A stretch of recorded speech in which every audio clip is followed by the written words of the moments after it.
Good morning, children. Today we are going to learn post-war world and India.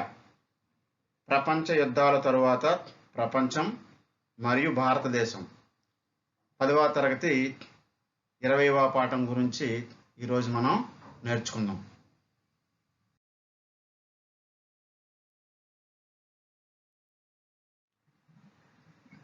Okay, children.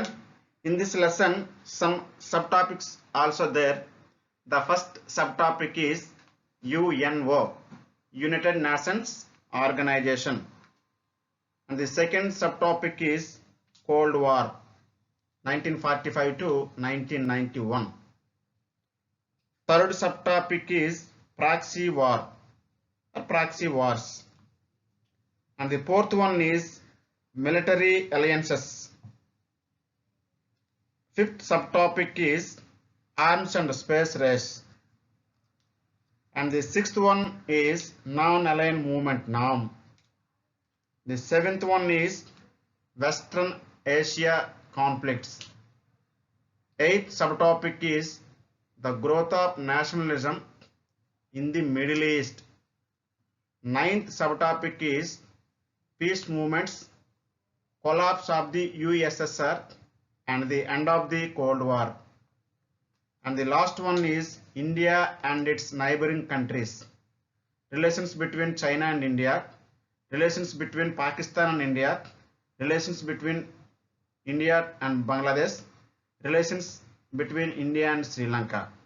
పిల్లలు ఈ పాఠంలో మనం అనేక ఉప అంశాల గురించి నేర్చుకుంటాం.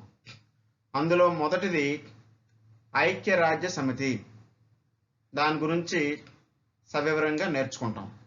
రెండవది ప్రచ్ఛన్న యుద్ధం, అదే రకంగా మూడో ఉపంశం పరోక్ష యుద్ధాలు. నాలుగవది సైనిక ఒప్పందాలు. 5 అంతరిక్ష పోటీ మరియు ఆయుధ పోటీ గురించి అంతరిక్ష పోటీ గురించి నేర్చుకుంటాం. 6వ ఉపంశం అలీన విధానం గురించి నేర్చుకుంటాం. అలాగే 7వ ఉపంశం మధ్య ఆసియాలో వచ్చినటువంటి సంఘర్షణల గురించి నేర్చుకుంటాం. అలాగే 8వది మధ్య ఆసియాలో జాతీయతావాదం ఏ రకంగా ఉద్భవించింది మరియు పరిణామం చెందిందో నేర్చుకుంటాం. 9వ ఉపంశంలో శాంతి ఒప్పందాలు ఏ రకంగా జరిగాయి, రష్యా విచ్ఛిన్నం ఎలా జరిగింది, రష్యా విచ్ఛిన్నం తర్వాత ప్రచ్ఛన్న యుద్ధం ఏ రకంగా ముగిసిందో నేర్చుకుంటాం. అలాగే ఈ పాఠ్యాంశంలో చిట్ట చివరి అంశం భారతదేశం దాని పొరుగు దేశాలతో ఉన్న సంబంధాల గురించి నేర్చుకుంటాం. చైనాకి భారతదేశానికి మధ్య ఉన్నటువంటి దౌత్య సంబంధాలు, చైనాకి పాకిస్తాన్కి మధ్య ఉన్నటువంటి దౌత్య సంబంధాలు, అదేవిధంగా బంగ్లాదేశ్తో శ్రీలంకతో భారతీయ విదేశీ వ్యవహారాలు ఏ రకంగా జరుగుతున్నాయో మనం ఈ పాఠ్యాంశంలో నేర్చుకుంటాం అన్నమాట. సో ఇవి ఉప అంశాలు. After the Second World War, what are the situations occurred in Europa? The impact of the Second World War was different for different countries. The worst affected were the European countries, especially the USSR, Poland and Yugoslavia, which lost about 20% of its population. About 1700 towns, 31,000 factories and over 70,000 villages of USSR had been completely destroyed. రెండవ ప్రపంచ యుద్ధం తరువాత ఐరోపాలో పరిస్థితి ఏ రకంగా ఉందంటే, ఈ రెండవ ప్రపంచ యుద్ధ ప్రభావం వేరువేరు దేశాలపై వేరువేరు విధాలుగా పడింది. ఐరోపా దేశాలు ముఖ్యంగా రష్యా, పోలాండ్, యుగోస్లేవియా ఈ దేశాల్లో తమ జనాభాలో 20% వరకు చనిపోయి ఈ దేశాలు చాలా తీవ్రంగా ప్రభావితం అయ్యాయి. అదే రకంగా నగరాలు, కర్మాగారాలు, గనులు పెద్ద ఎత్తున విధ్వంసం కావడంతో రష్యా, ఇతర ఐరోపా దేశాలు ఆర్థికంగా బాగా నష్టపోయాయి. సుమారుగా రష్యాలో 1700 పట్టణాలు, 31,000 కర్మాగారాలు, 70,000 గ్రామాలు పూర్తిగా విధ్వంసం అయ్యాయి. కాబట్టి రెండవ ప్రపంచ యుద్ధం తరువాత బాగా నష్టపోయినటువంటి దేశాలు మనకి రష్యా, పోలాండ్, యుగోస్లేవియా లాంటి దేశాలు కొట్టొచ్చినట్టు కనిపిస్తున్నాయి. Okay, after the second world war, what is the situation in European countries? The impact of the Second World War was different for different countries. The worst affected were the European countries, especially the USSR, Poland and Yugoslavia, which lost about 20% of its population. About 1,700 towns, 31,000 factories and over 70,000 villages of USSR had been completely destroyed. రెండవ ప్రపంచ యుద్ధ ప్రభావం వేరువేరు దేశాలపై వేరువేరు విధాలుగా పడింది. ముఖ్యంగా ఐరోపా దేశాలైనటువంటి రష్యా, పోలాండ్, యుగోస్లేవియాలు తమ జనాభాలో 20% వరకు చనిపోయారు మరియు తీవ్రంగా ప్రభావితం అయ్యాయి ఈ దేశాలు. అదే రకంగా ఈ దేశాలలో నగరాలు, కర్మాగారాలు, గనులు పెద్ద ఎత్తున విధ్వంసం కావటంతో రష్యా, ఇతర ఐరోపా దేశాలు కూడా ఆర్థికంగా బాగా నష్టపోయాయి.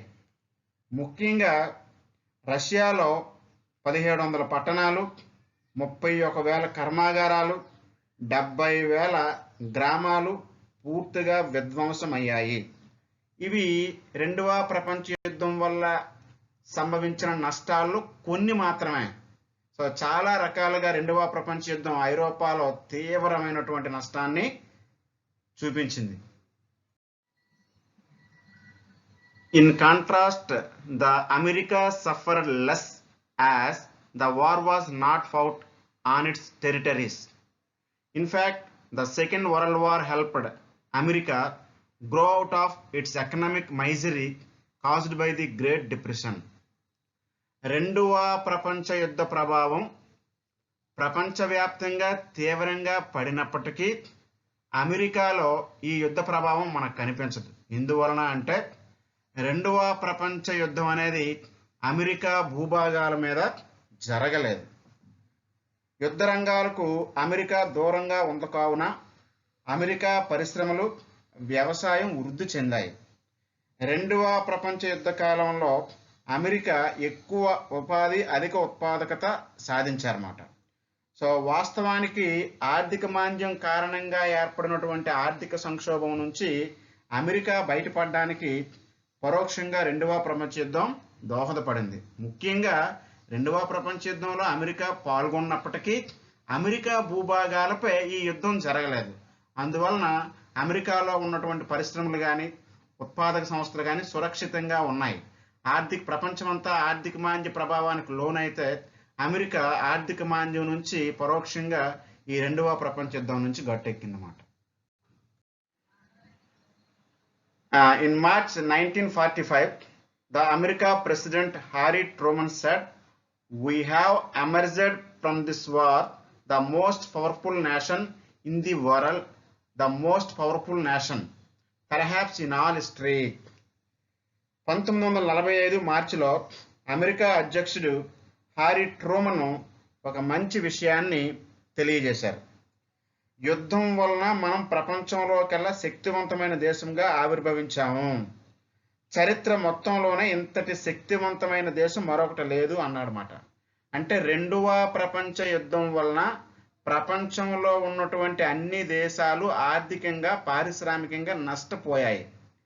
కేవలం అమెరికా భూభాగం మీద ఈ యుద్ధం జరగకపోవటం వలన ప్రపంచ దేశాలన్నీ కూడా ఆర్థికంగా కుదేలైనప్పటికీ అమెరికా మాత్రం ఆర్థికంగా బలీయమైనటువంటి దేశంగా అవతరించింది. దీనిని దృష్టిలో పెట్టుకొనే మాజీ అమెరికా అధ్యక్షుడు హారీ ట్రూమన్ 1945 మార్చిలో ఈ రకంగా అన్నాడన్నమాట. యుద్ధం వలన మనం ప్రపంచంలోకెల్లా శక్తివంతమైన దేశంగా ఆవిర్భవించాము. చరిత్ర మొత్తంలోనే ఇంతటి శక్తివంత దేశం మరొకటి లేదు అన్నారన్నమాట. So in March 1945 the US President Harry Truman said, "We have emerged from this war the most powerful nation in the world, the most powerful nation perhaps in all history." Okay. The important effects of the Second World War are: even the war devastated countries rebuilt their economics. The world saw some new processes in place. Three of the most important processes were: the first one is the establishment of the United Nations Organization, and the second one is Cold War, and the third one is decolonization. రెండవ ప్రపంచ యుద్ధం అనేక రంగాల్లో తన ప్రభావాన్ని చూపించింది. ప్రధానంగా రెండవ ప్రపంచ యుద్ధం తరువాత ముఖ్యంగా యుద్ధ వినాశనానికి గురైనటువంటి దేశాలన్నీ కూడా తమ ఆర్థిక పరిస్థితిని పునర్నిర్మించుకుంటున్న క్రమంలో ప్రపంచం కొన్ని కొత్త ప్రక్రియలను చూసింది. ఈ ప్రక్రియలో ముఖ్యమైనవి మూడు: ఒకటి ఐక్యరాజ్య సమితి ఏర్పాటు, రెండు ప్రచ్ఛన్న యుద్ధం, మూడు వలస పాలన నుంచి విముక్తి. ముఖ్యంగా రెండవ ప్రపంచ యుద్ధం తరువాత ఐక్యరాజ్య సమితి ఏర్పాటు అవ్వడం, ప్రచ్ఛన్న యుద్ధం, వలస పాలన నుంచి విముక్తి అన్నాం కదా. రెండవ ప్రపంచ యుద్ధం తర్వాత అనేక దేశాలు వలస పాలన నుంచి విముక్తి చెందాయి. ముఖ్యంగా భారతదేశం కానీ, వియత్నాం కానీ, బ్రెజిల్ కానీ ఇట్లాంటి దేశాలన్నీ కూడా ఐరోపా దేశాల నుంచి స్వతంత్రాన్ని సంపాదించుకున్నాయి. ఇలాంటి వలస పాలనకు వ్యతిరేకంగా నాయకత్వం వహించడంలో రష్యా కూడా ముందుండేదన్నమాట. The USSR was also emerging as a champion of anti-colonial struggles, which in many places were led by communist parties inspired by the USSR. వలస పాలనకు వ్యతిరేకంగా నాయకత్వం వహించినటువంటి దేశాల్లో ముఖ్యమైనది రష్యా. సో రష్యా నుంచి స్ఫూర్తి పొందినటువంటి అనేకమైనటువంటి కమ్యూనిస్ట్ దేశాలన్నీ కూడా ఐరోపా వలస పాలక శక్తులకు వ్యతిరేకంగా పోరాటం జరుపుతున్న దేశాలకు తమ మద్దతునిచ్చాయి. సో కాబట్టి వలస పాలనకు వ్యతిరేకంగా నాయకత్వం వహించిన దేశాలు కమ్యూనిస్ట్ దేశాలు. దీనికి స్ఫూర్తినిచ్చినటువంటి దేశం రష్యా. రెండవ ప్రపంచం మిగిల్చినటువంటి ఆర్థిక నష్టాన్ని పునర్నిర్మించుకుంటున్న క్రమంలో ప్రపంచం అనేక కొత్త ప్రక్రియలు చవిచూసిందని చెప్పాం. అలాంటి ప్రక్రియల్లో ఒకటి ఐక్యరాజ్య సమితి ఏర్పాటు. సో రెండవ ప్రపంచ యుద్ధం అనేకమైనటువంటి జన నష్టాన్ని, ప్రాణ నష్టాన్ని, ఆస్తి నష్టాన్ని ప్రపంచానికి రుచి చూపించింది. కాబట్టి భవిష్యత్తులో మరొక యుద్ధం జరగరాదు అని చెప్పి ప్రపంచ దేశాలన్నీ కూడా ఒక శాంతి ఏర్పరిచే ఒక సంస్థ కోసం ప్రయత్నాలు చేశారు. ఇట్లాంటి క్రమంలోనే ఐక్యరాజ్య సమితి ఏర్పాటు చేయడానికి England, France, America, Russia, China దేశాలు ఒక పత్రం మీద సంతకం చేశాయి. దాన్ని శాన్ ఫ్రాన్సిస్కో ప్రకటన అంటాం. సో ఆ ప్రకటన నుంచే ఐక్యరాజ్య సమితి అనేది ఏర్పాటుకి దారి తీసిందన్నమాట. So United Nations Organization UNO, England, Britain, America, Russia and China drafted the UNO Charter. The UNO thus started with a twin objective of ensuring lasting peace and human development. ప్రపంచ శాంతిని పరిరక్షించడానికి, మానవాభివృద్ధిని పెంచడానికి ఐక్యరాజ్య సమితి తీవ్రంగా కృషి చేస్తుంది కూడా. సో కాబట్టి రెండవ ప్రపంచ యుద్ధం తర్వాత శాంతి స్థాపన కోసం మరియు మానవాభివృద్ధి కోసం ఏర్పాటైనటువంటి సంస్థల్లో ప్రముఖమైనది ఐక్యరాజ్య సమితి. ఐక్యరాజ్య సమితిని ఏర్పాటు చేయాలనే ప్రకటన మీద England, France, Russia, America, China లాంటి అగ్రదేశాలు ఒప్పందం మీద సంతకాలు చేశాయి. ఆ ప్రకారం ఐక్యరాజ్య సమితి ఏర్పాటుకు దారితీసింది. At the time of UNO Charter, according to UNO Charter, the United Nations Organization was established in 1945 October 24. At the time of establishment of UNO had 54 countries, and today there are 193 countries according to 2014. The headquarters of the UNO is New York at America. In the UNO there are 6 organs. The first one is General Assembly, second one is Security Council, and the third one is Social and Economic Council, and fourth one is Trusteeship Council, and fifth one is International Court of Justice, and the sixth one is Secretariat.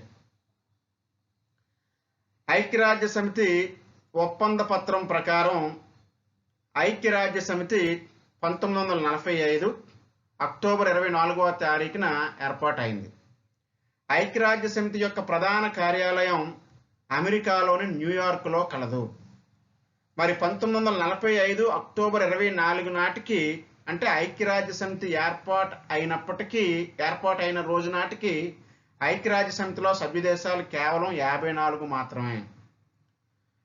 అదే రకంగా ఇప్పుడు 2014 నాటికి ఐక్యరాజ్య సమితిలో సభ్య దేశాలు 193. మరి ఐక్యరాజ్య సమితిలో ప్రధానంగా 6 అంగాలు ఉన్నాయి. అందులో మొట్టమొదటి అంగం జనరల్ అసెంబ్లీ, సాధారణ సభ. రెండవది భద్రతా సమితి లేదా భద్రతా మండలి, సెక్యూరిటీ కౌన్సిల్. 3 సాంఘిక ఆర్థిక మండలి. 4 ధర్మ కర్తృత్వ సంఘం. 5 అంతర్జాతీయ న్యాయస్థానం. 6 సచివాలయం. ఈ రకంగా ఐక్యరాజ్య సమితిలో 6 అంగాలు ఉంటాయి.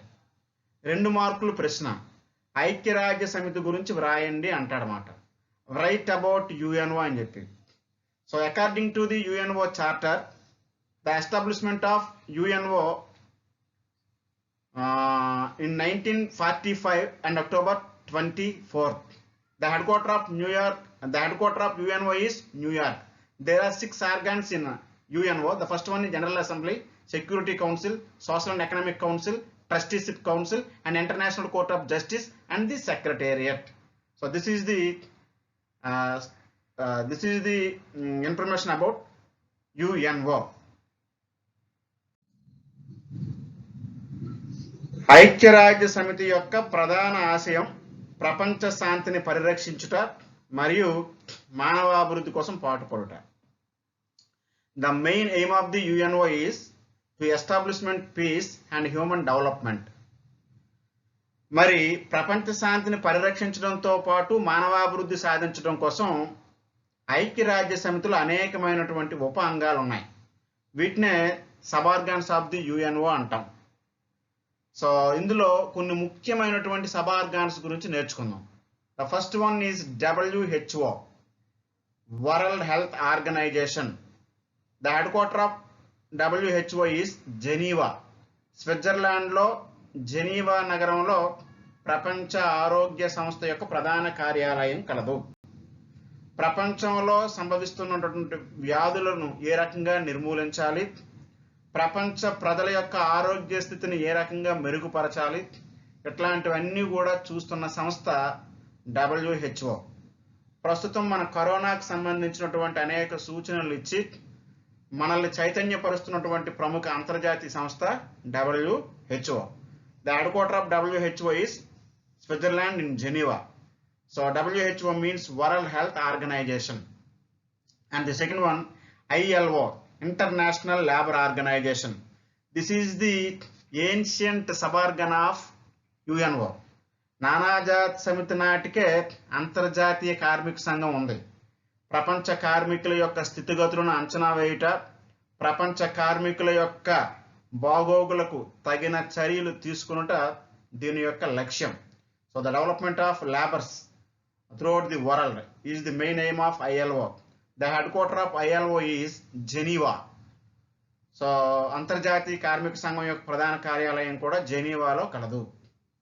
సో అదే రకంగా One of the suborgan and one of the most important suborgan is UNESCO. UNESCO. It means United Nations Educational, Scientific and Cultural Organization. అంతర్జాతీయ విద్యా వైజ్ఞానిక సంస్థ, ఐక్యరాజ్య సమితి యొక్క విద్యా వైజ్ఞానిక సంస్థ. ప్రపంచవ్యాప్తంగా విద్యకు సంబంధించి, సాంకేతిక పరిజ్ఞానానికి సంబంధించి అనేక సూచనలు, సలహాలు ఇవ్వడంతో పాటు ప్రపంచ మానవాభివృద్ధికి ఇతోధికమైనటువంటి సేవ చేస్తున్నటువంటి ఐక్యరాజ్య సమితి ఉప అంగం యునెస్కో. ఇట్లాంటి యునెస్కో యొక్క ప్రధాన కార్యాలయం ఫ్రాన్స్ రాజధాని ప్యారిస్లో కలదు. The headquarter of UNESCO is Paris. అదే రకంగా ఐక్యరాజ్య సమితి ఉప అంగాల్లో మరొకటి UNICEF, UNICEF, United Nations Children's Emergency Fund. The headquarter of UNICEF is New York. ప్రపంచవ్యాప్తంగా ఉన్నటువంటి బాలల ఆరోగ్యానికి సంబంధించినటువంటి సూచనలు ఇవ్వడం, బాలలకు పౌష్టికాహారాన్ని అందించడం, సో బాలల యొక్క హక్కులను కాపాడటం, ఇట్లాంటి ఆశయాలతో ఏర్పాటైనటువంటి సంస్థ UNICEF, United Nations Children's Emergency Fund. The headquarter of UNICEF is New York. అదే రకంగా అంతర్జాతీయ తగాదాలను తీర్చడం కోసం అంతర్జాతీయంగా ఏర్పడినటువంటి న్యాయస్థానం International Court of Justice. The short form of International Court of Justice is ICJ. ICJ means International Court of Justice. The headquarter of International Court of Justice is The Hague. So The Hague is the one of the city in Netherlands. So Netherlands also known as Holland. Holland లేదా Netherland దేశంలోని the Hague నగరంలో అంతర్జాతీయ న్యాయస్థానం కలదు. అంతర్జాతీయ సమస్యలను పరిష్కరించడం, అంతర్జాతీయంగా వివిధ దేశాల మధ్య వస్తున్నటువంటి తగాదాలకు మధ్యవర్తిత్వం వహించటం, తగిన న్యాయాన్ని అందించటం ఈ సంస్థ యొక్క ముఖ్య ఉద్దేశం. సో ప్రపంచవ్యాప్తంగా ఆహార సమస్యలను అధ్యయనం చేసి పౌష్టికాహారాన్ని అందించడం, వ్యవసాయానికి తగిన సూచనలు, సలహాలు ఇచ్చే నిమిత్తం ఏర్పాటైన సంస్థ ప్రపంచ ఆహార సంస్థ, food and agricultural organisation. The headquarter of Food and Agricultural Organization is Rome. Rome is the capital of Italy. So Italy నగరంలో, రోమ్ నగరంలో ప్రపంచ ఆహార వ్యవసాయ సంస్థ కలదు. అదే రకంగా ప్రపంచవ్యాప్తంగా ఉన్నటువంటి పేద దేశాలకు కానీ, పారిశ్రామిక దేశాలకు కానీ పారిశ్రామిక రుణాలు ఇవ్వటం, ఒక దేశం అభివృద్ధికి రుణాలు ఏ రకంగా ఇవ్వాలి, సో పరపతి సౌకర్యాన్ని ఏ రకంగా కల్పించాలి అన్న ఉద్దేశంతో ఏర్పాటైనటువంటి సంస్థ ప్రపంచ బ్యాంక్. ఈ ప్రపంచ బ్యాంక్నే సంక్షిప్తంగా ఐబిఆర్డి అంటాం, international bank for reconstruction and development. The headquarter of IBRD is Washington. ఇందులో ఐబిఆర్డితో పాటు మరొక సంస్థ ఉండేది, IMF, so international monetary fund. ఈ ఐఎంఎఫ్ని, ఐబిఆర్డిని కవల పిల్లలు అంటారన్నమాట. సో ఐఎంఎఫ్, ఐబిఆర్డి అనేవి ప్రపంచ బ్యాంకులుగా వ్యవహరిస్తున్నాయి అన్నమాట. So these are the suborgans of UNO. ఐక్యరాజ్య సమితి యొక్క ప్రధాన కార్యాలయం అమెరికాలోని న్యూయార్క్ నగరంలో ఉందని చెప్పాం. మరి ఐక్యరాజ్య సమితికి ఒక సెక్రటరీ జనరల్ ఉంటారు. ఆ సెక్రటరీ జనరల్ ఆధ్వర్యంలో ఐక్యరాజ్య సమితి పనిచేస్తూ ఉంటుందన్నమాట. ప్రస్తుత ఐక్యరాజ్య సమితి యొక్క సెక్రటరీ జనరల్ పోర్చుగల్ దేశానికి చెందినటువంటి Antonio Guterres. The secretary general is the main officer of the UNO. The present UNO secretary general is Antonio Guterres. He belongs to Portugal.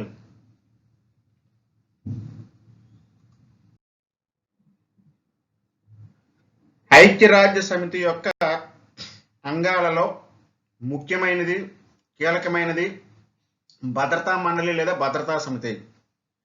ఈ భద్రతా మండలిలో 15 దేశాలు సభ్యులుగా ఉంటాయి.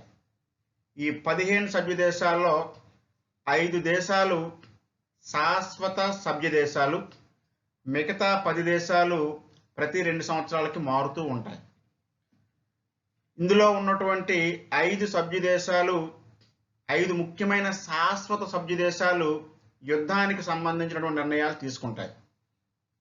ఈ 5 దేశాల్లో ఏ దేశం వ్యతిరేకించినా యుద్ధ నిర్ణయాలు అమల్లోకి రావు. సో ఈ 5 సంయుక్తంగా తీసుకుంటేనే ఒక నిర్ణయం అమల్లోకి వస్తుంది. ఈ రకంగా భద్రతా మండలిలో శాశ్వత సభ్య దేశాలైనటువంటి America, Russia, China, France, England, ఈ 5 దేశాలకి ఉన్నటువంటి అత్యున్నతమైనటువంటి అధికారమే వీటో అధికారం. ఇక్కడ వీటో చేయడం అంటే తిప్పి పంపించడం లేదా చెల్లదని చెప్పడం. సో కాబట్టి ఈ 5 శాశ్వత సభ్య దేశాలకి ఉన్నటువంటి అత్యున్నతమైన అధికారం వీటో అధికారం. యుద్ధానికి సంబంధించిన నిర్ణయాలు చాలా తీసుకునే అవకాశం ఈ 5 సభ్య దేశాలకి ఉంది. సంయుక్తంగా తీసుకుంటేనే ఏ దేశం వ్యతిరేకించినా ఆ నిర్ణయం అమల్లోకి రాదు.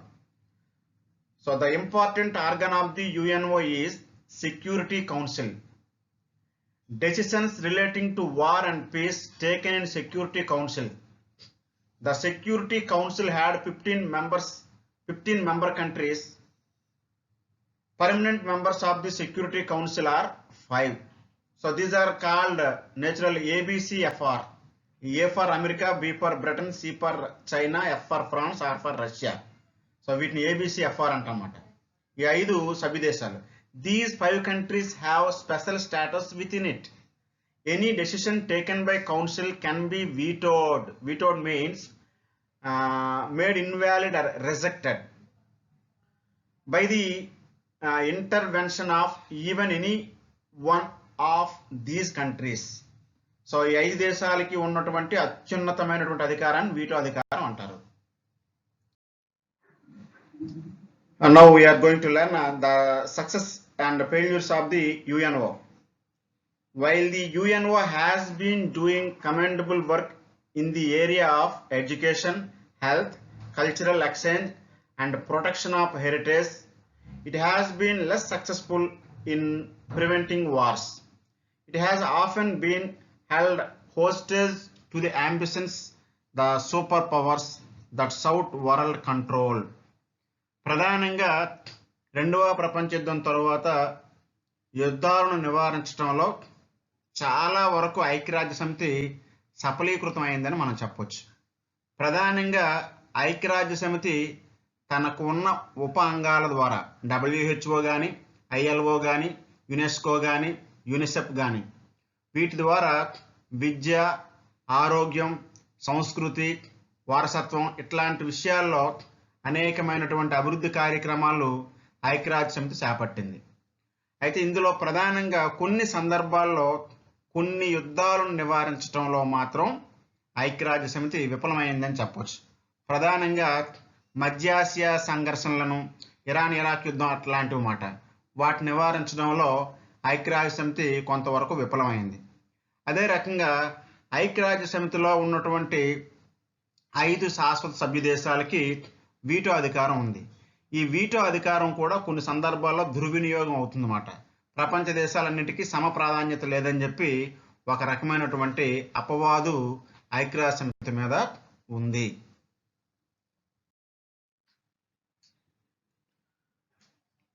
రెండవ ప్రపంచ యుద్ధం తరువాత ప్రపంచం మొత్తం 2 శిబిరాలుగా విడిపోయింది. ఈ 2 శిబిరాల మధ్య బయటికి కనిపించినటువంటి సంఘర్షణ వాతావరణం ఏర్పడింది. దీన్నే మనం ప్రచ్ఛన్న యుద్ధం అంటాం. The 2 camps and the Cold War. 2 major ideological and political camps emerged in the post-war period. The first one is the communist bloc led by the Russia and the democratic capitalist bloc led by the America. Russia had the entire Eastern Europe, Poland, Hungary and East Germany under its influence, and many colonies which were gaining freedom like China, Vietnam were closely aligned to it. The countries of Western Europe like Britain, France, Spain were closely allied to America. The two blocks competed with each other for bringing all the intermediate countries in their blocks. రెండవ ప్రపంచ యుద్ధం తర్వాత ప్రపంచం రెండు శిబిరాలుగా విడిపోయింది. ఒక శిబిరానికి నాయకత్వం వహించినటువంటి దేశం రష్యా, వేరొక శిబిరానికి నాయకత్వం వహించిన దేశం అమెరికా. ప్రధానంగా కమ్యూనిస్టు దేశాలు వాటి సానుభూతి పరులన్నీ కూడా రష్యా నాయకత్వంలో ఒక కూటమిగా ఏర్పాటయ్యాయి. ముఖ్యంగా తూర్పు యూరోప్లో ఉన్నటువంటి పోలాండ్, హంగేరీ, తూర్పు జర్మనీ, ఆ దేశాలకు సంబంధించిన వలస రాజ్యాలు ఇవన్నీ రష్యా నాయకత్వంలో కమ్యూనిస్ట్ కూటమిగా ఏర్పాటయ్యాయి. అలాగే ఇటీవల కాలంలో ఐరోపా పాశ్చాత్య శక్తుల నుండి స్వతంత్రం పొందిన దేశాలన్నీ కూడా రష్యా వైపు ఆకర్షితులై రష్యా కూటమిలో భాగంగా ఉన్నాయి. మరి ప్రజాస్వామ్యాన్ని అవలంబించే పెట్టుబడిదారు దేశాలన్నీ కూడా దేశాలన్నింటికీ నాయకత్వం వహించినటువంటి దేశం అమెరికా. పశ్చిమ జర్మనీలో ఉన్న దేశాలు ముఖ్యంగా ఇంగ్లాండు, ఫ్రాన్సు, ఇట్లాంటి డెన్మార్కు, ఇటలీ ఇట్లాంటి దేశాలన్నీ కూడా అమెరికా నాయకత్వంలోని ప్రజాస్వామ్య పెట్టుబడిదారు కూటమిగా ఏర్పాటయ్యావన్నమాట. సో పిల్లలు ఇక్కడ బాగా గుర్తుంచుకోవాల్సినటువంటి అంశం ఏంటంటే, రెండవ ప్రపంచ యుద్ధం తరువాత ప్రపంచం రెండు విభిన్న శిబిరాలుగా విడిపోయింది. కమ్యూనిస్టు భావజాలాన్ని అభిమానించే దేశాలన్నీ రష్యా నాయకత్వంలో కూటమిగా ఏర్పాటయ్యాయి. దీన్ని కొన్ని సందర్భాల్లో సోవియట్ కూటమి లేదా కమ్యూనిస్ట్ కూటమి అని కూడా పిలుస్తారు. తూర్పు ఐరోపాలో ఉన్న దేశాలన్నీ కూడా ఈ కమ్యూనిస్ట్ కూటమిలో చేరాయి. అలాగే ప్రజాస్వామ్య పెట్టుబడిదారు విధానాలను అవలంబించే వారంతా కూడా అమెరికా నాయకత్వంలోని ఈ కమ్యూనిస్ట్ వ్యతిరేక కూటమిగా ఏర్పాటయ్యావన్నమాట. ఈ రెండు కూటముల మధ్య సంఘర్షణ వాతావరణం ఏర్పడి ఎప్పుడు యుద్ధం సంభవిస్తుందో అన్నటువంటి ఒక భయాందోళనతో నాటి ప్రపంచం అంతా ఉండేది. దీన్నే మనం ప్రచ్ఛన్న యుద్ధం అంటాం అన్నమాట. ఓకే, మనం ప్రచ్ఛన్న యుద్ధం గురించి మాట్లాడుతున్నాం. సో ప్రపంచం రెండు పరస్పర విరుద్ధ భావాలు కలిగినటువంటి రెండు కూటములుగా విడిపోయింది.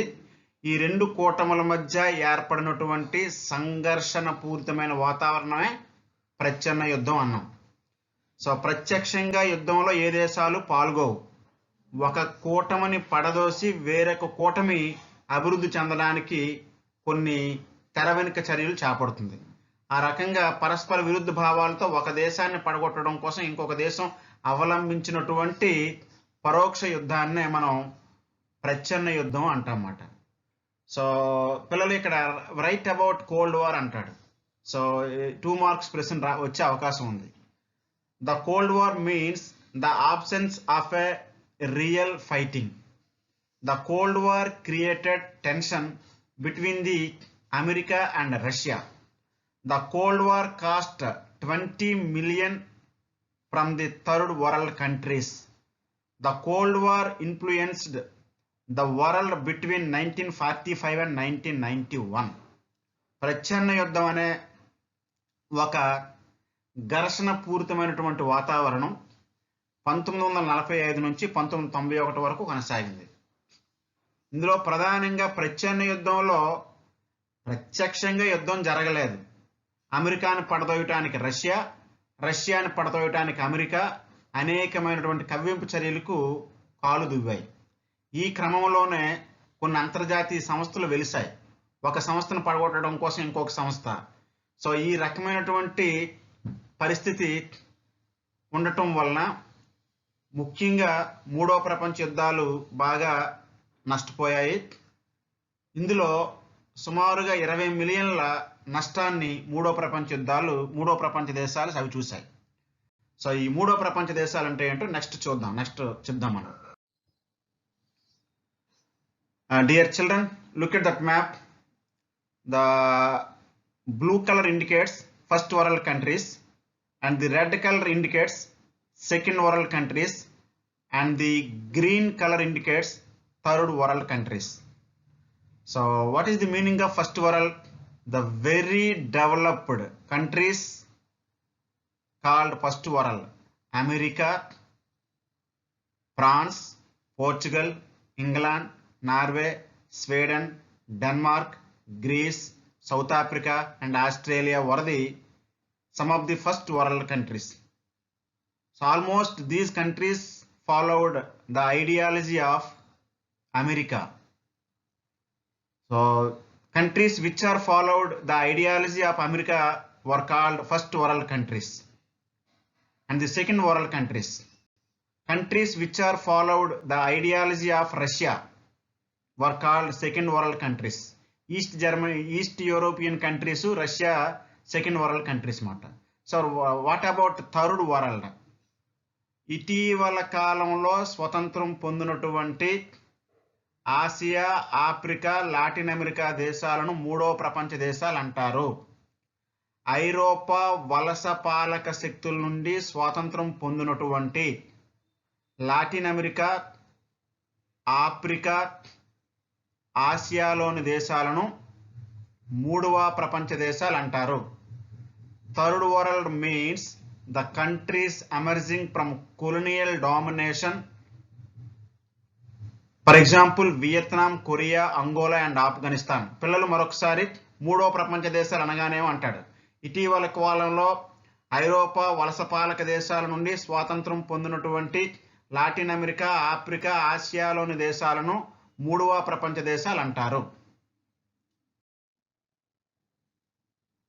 Okay, now we are going to learn proxy war. A war instigated by a major power that does not itself participate. America President Harry Truman authorized support for the anti-communist forces in Turkey and Greece in 1947. The Belgian colony in Africa, Congo, got independence in 1960. But its radical communist leader Patrice Lumumba was killed in 1961.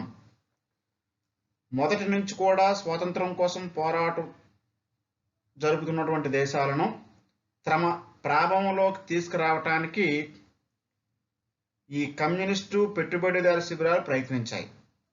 దీని ఫలితంగా ఆయా దేశాలలో రెండు విరోధ బృందాలకు చెరొక శిబిరం మద్దతివ్వసాగింది.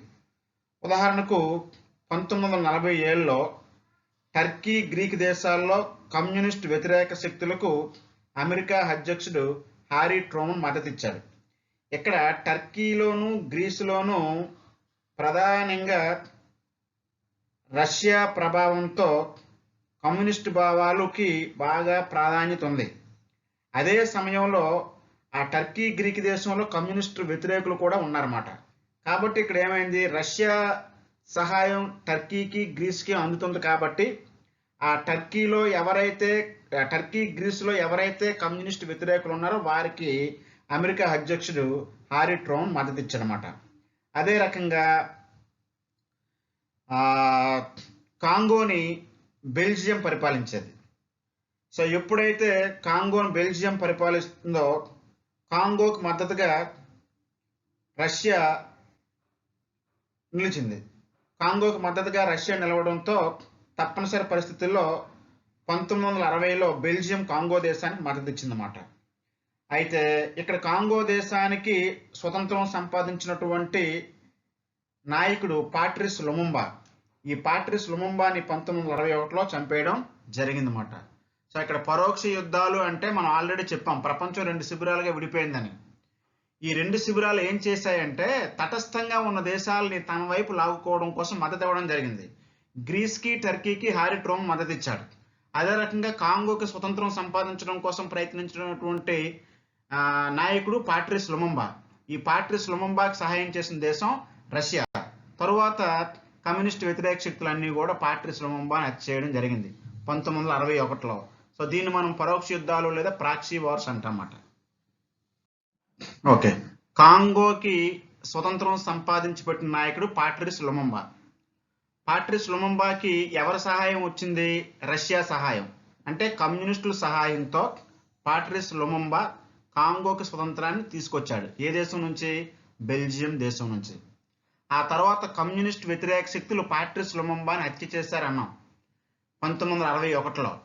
దీనిలో America గూఢచారి సంస్థ యొక్క ప్రమేయం ఉంది అని ఆరోపణలు వచ్చాయి. ఈ అమెరికా గూఢచారి సంస్థనే మనం CIA అంటాం, central intelligence agency. America spy agency is called, US spy agency is called CIA, central intelligence agency. Okay, ఈ పరోక్ష యుద్ధాల్లో భాగంగా ప్రధానంగా వలస శక్తులకు వ్యతిరేకంగా పోరాటం చేస్తున్నటువంటి దేశాలకు మద్దతు ఇచ్చినటువంటి దేశం రష్యా.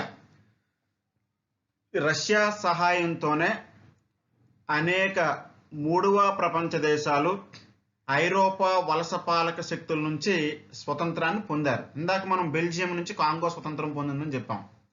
అలాగే గ్రీసు, టర్కీ కూడా కమ్యూనిస్ట్ దేశాలు తమ సహాయ సహకారాలు అందిస్తూ ఉన్నాయి. అదే రకంగా అంగోలా అనేది ఆఫ్రికాలో ఒక దేశం.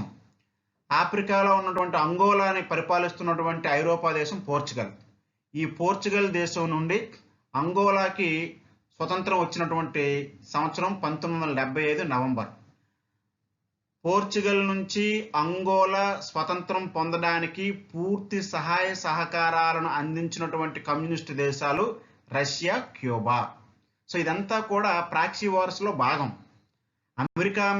అమెరికా మీద ద్వేషంతో, పెట్టుబడిదారి విధానం మీద ఉన్నటువంటి ద్వేషంతో కమ్యూనిస్ట్ దేశాలన్నీ కూడా మూడవ ప్రపంచ దేశాలకు మద్దతు ఇచ్చేయమాట. సో ఇదే ప్రాక్సీ వార్ లేదా పరోక్ష యుద్ధం అంటాం. So Angola become independent from Portugal in November 1975. In Angola, the communists captured power with help from USSR and Cuba.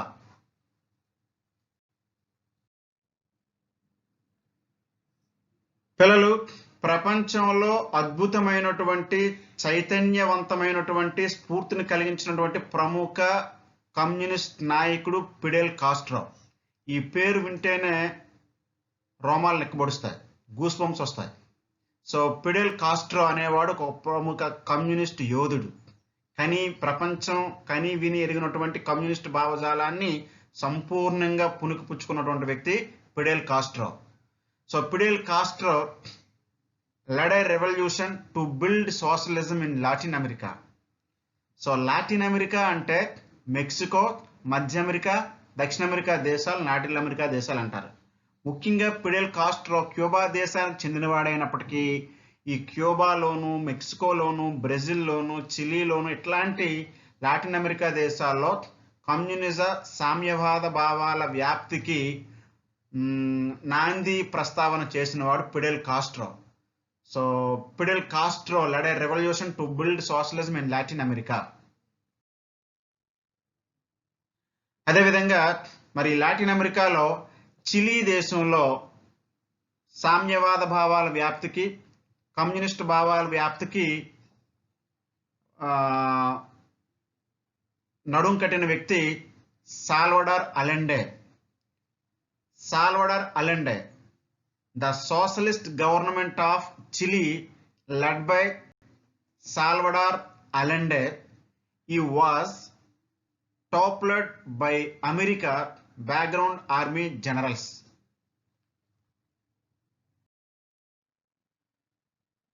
పిల్లలు, ఇప్పుడు రెండవ ప్రపంచ యుద్ధం తర్వాత మనం ఎంతవరకు కొన్ని ఉదాహరణలు ఇచ్చాం మనం.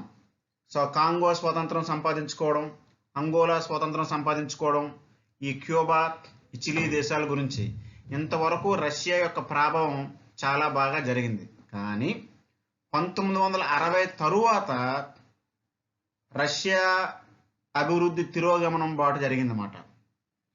ముఖ్యంగా రష్యా నుంచి చైనా దూరంగా జరిగింది 1960 తర్వాత. అలాగే 1971లో రష్యా ఆఫ్ఘనిస్తాన్ ఓడించి ఆఫ్ఘనిస్తాన్ ఆక్రమించుకున్నప్పటికీ గత్యంతరం లేని పరిస్థితుల్లో 1985లో మరల రష్యా ఆఫ్ఘనిస్తాన్ నుంచి వైదొలగాల్సి వచ్చింది. ఎందువలన? ఆఫ్ఘనిస్తాన్లో రష్యాకి వ్యతిరేకంగా పోరాటం చేస్తున్నటువంటి తాలిబాన్ నాయకులకి అమెరికా సహాయం చేసింది. అమెరికా సహాయం చేసింది కాబట్టి ఖచ్చితంగా ఆఫ్ఘనిస్తాన్ నుంచి రష్యా వెళ్ళక తప్పలేదు. After 1960s, China disassociated from Russia. In 1971, USSR invaded Afghanistan and withdrawn in 1985. US provided armed support to Afghan rebels.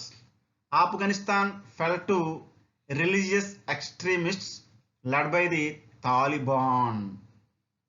రష్యాకు వ్యతిరేకంగా ఆఫ్ఘనిస్తాన్లో విప్లవం తీసుకొచ్చిన వారు తాలిబాన్లు. ఈ తాలిబాన్లకు సహాయం అందించిన దేశం అమెరికా.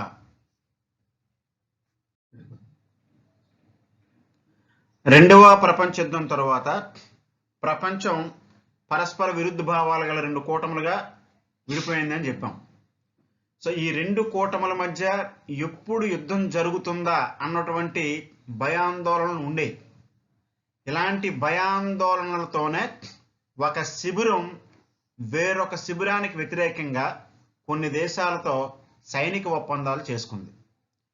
అమెరికా నా మీద దాడి చేస్తే నువ్వు నాకు సహాయం చేయాలి, రష్యా నా మీద దాడి చేస్తే నువ్వు నాకు సహాయం చేయాలని చెప్పి ఈ కమ్యూనిస్టు కూటములన్నీ కూడా కమ్యూనిస్టు వ్యతిరేక కూటములతో ఒప్పందాలు చేసుకున్నాయి. అలాగే పెట్టుబడిదారు దేశాలన్నీ కూడా కమ్యూనిస్టు వ్యతిరేక కూటములతో ఒప్పందాలు చేసుకున్నాయి. వీటినే సైనిక ఒప్పందాలు అంటారు. Military alliances, an agreement between of nations or other groups formed to advance common interests of causes. The agreement can be both defensive and offensive.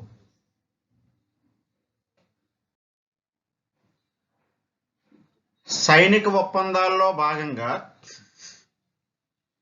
రష్యాకు వ్యతిరేకంగా కమ్యూనిస్టు శక్తులకు వ్యతిరేకంగా అమెరికా ఏర్పాటు చేసినటువంటి ఒక సైనిక సంస్థ నాటో, ఉత్తర అట్లాంటిక్ సంధి వ్యవస్థ అంటాం. నాటో ప్రధాన కార్యాలయం బెల్జియం రాజధాని బ్రసెల్స్లో ఉంది. నాటో 1949 ఏప్రిల్ 4లో వాషింగ్టన్లో సంతకాలు జరిగాయి. America, Canada, Belgium, Denmark, France, Iceland, Italy, Luxembourg, Netherland, Norway, Portugal, Britain, Greece and Turkey ఈ దేశాలన్నీ కూడా 1949లో ఏప్రిల్ 4న అమెరికా రాజధాని వాషింగ్టన్లో సంతకాలు చేసి కమ్యూనిస్టు దేశాలకు వ్యతిరేకంగా ఒక సైనిక వ్యవస్థను ఏర్పాటు చేసుకుందాం, సైన్యాన్ని పోషిద్దాం, కమ్యూనిస్టు దేశాలు ఎదుర్కొందాం అన్న ఉద్దేశంతో ఈ ఉత్తర అట్లాంటిక్ మహాసముద్రంతో తీరరేఖ కలిగినటువంటి దేశాలన్నీ కలిపి ఒక కూటమిగా ఏర్పాటయ్యాయి. దీనినే నాటో లేదా ఉత్తర అట్లాంటిక్ సంధి వ్యవస్థ అంటారు. ఈ ఉత్తర అట్లాంటిక్ సంధి వ్యవస్థ యొక్క ప్రధాన కార్యాలయం బెల్జియం రాజధాని బ్రసెల్స్లో కలదు. So write about NATO, 2 marks question. NATO means North Atlantic Treaty Organization. It was a defensive organization against the Soviet bloc. It was signed in Washington on 4th April 1949 by the USA. Canada, Belgium, Denmark, France, Iceland, Italy, Luxembourg, Netherlands, Norway, Portugal, Britain, Greece and Turkey are the members of NATO. Communist దేశాలకు వ్యతిరేకంగా America ఏర్పాటు చేసినటువంటి సైనిక వ్యవస్థ NATO.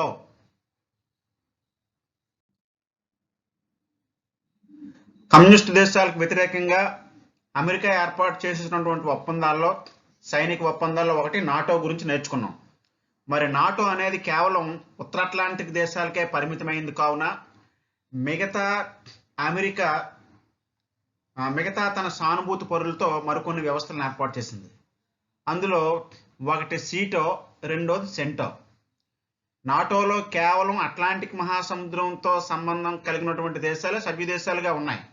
మరి America సానుభూతి పరులు ప్రపంచవ్యాప్తంగా ఉన్నారు కాబట్టి మిగతా కమ్యూనిస్టు వ్యతిరేక శక్తులు అమెరికా సానుభూతి పరులతో కలిపి మరొక 2 వ్యవస్థలను ఏర్పాటు చేసింది. అందులో ఒకటి సీటో, రెండు సెంటో. సీటో అంటే South East Asian Treaty Organisation, ఆగ్నేయాసియా సంధి సమాఖ్య. ఆగ్నేయాసియాలో ఉన్నటువంటి అమెరికా సానుభూతి పరులు, కమ్యూనిస్ట్ వ్యతిరేక శక్తుల కోసం ఏర్పాటైన సంస్థ సీటో. అదే రకంగా మధ్య ప్రపంచ దేశాలు, మధ్యధరా సముద్రం ఆనుకొని ఉన్న దేశాలతో ఏర్పాటైనటువంటి వ్యవస్థ CENTO. CENTO means central treaty organization. America established regional military and strategic alliances like SEATO and CENTO. SEATO means Southeast Asian Treaty Organization. CENTO means Central Treaty Organization.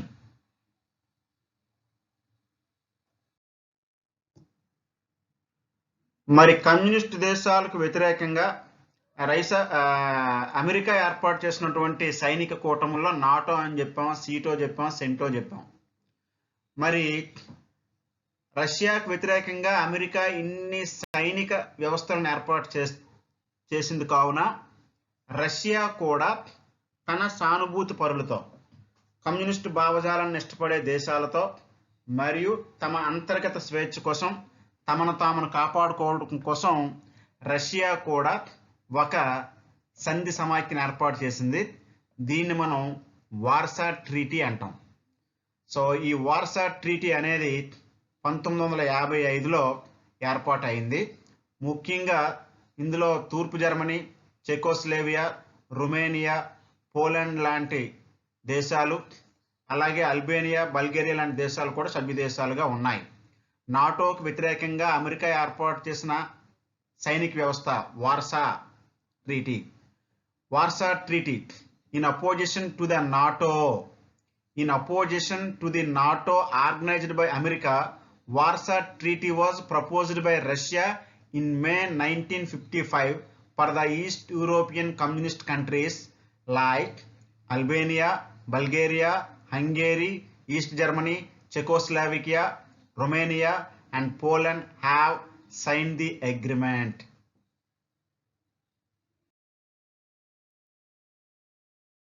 రెండవ ప్రపంచ యుద్ధం తర్వాత పరస్పర విరుద్ధ భావాలతో విడిపోయినటువంటి రష్యా కూటమి, అమెరికా కూటమి ఎవరు ఎప్పుడు ఎలా దాడి చేస్తారోనన్న భయంతో ఆయుధ పోటీని కూడా పెంచుకున్నాయి.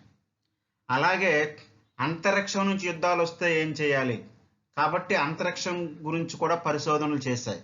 ఈ అంతరిక్ష పరిశోధనలో పోటీ ఏర్పడింది, ఆయుధాల్లో కూడా పోటీ ఏర్పడింది.